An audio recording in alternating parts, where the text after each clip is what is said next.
Hello दोस्तों, कंचन लता अवधि गीत में आप सभी दर्शकों का हाथ जोड़कर तहे दिल से स्वागत करती हूँ। मैं आप सभी के बीच में एक पति पत्नी का चुटकुला गीत लेके आई हूँ। अगर मेरा वीडियो आप सबको अच्छा लगे तो प्लीज़ मेरे चैनल को सब्सक्राइब कीजिएगा, लाइक कीजिएगा, शेयर कीजिएगा और कमेंट करके ज़रूर बताइएगा कि मेरा वीडियो आप सबको कैसा लगा। तो चलिए सुनाती हूँ। सासु ननद के ना सहाई बोलिया, सासु ननद के ना सहाई बोलिया, देवरु भैया के अपने धरादार लिया, देवरु भैया के अपने धरादार लिया, धरादार लिया हो धरादार लिया, देवरु भैया के अपने धरादार लिया, देवरु भैया के अपने धरादार लिया। फोनमा पे 4 दिन से भइल नाही बात हो, बोझे ना बलमुआ हमारे दिल के जज्बात हो। फोनमा पे भइल 4 दिन से नाही बात हो, बोझे ना सजनवा हमारे दिल के जज्बात हो।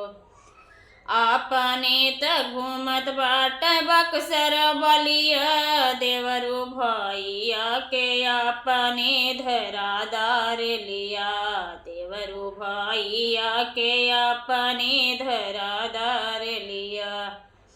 सासु ननद के न सहाई बोलिया, सासु ननद के न सहाई बोलिया, देवरु भैया के अपने धरादार लिया, देवरु भैया के अपने धरादार लिया।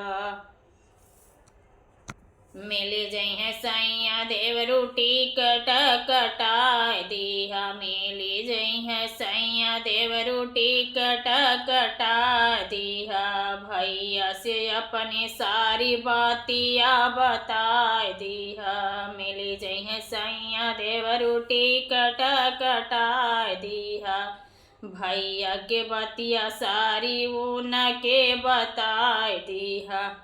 जात बाटी नैहर छोड़ी ससुरु गलिया, देवरु भैया के अपने धरादार लिया, देवरु भैया के अपने धरादार लिया, धरादार लिया हो धरादार लिया, देवरु भैया के अपने धरादार लिया, देवरु भैया के अपने धरादार लिया।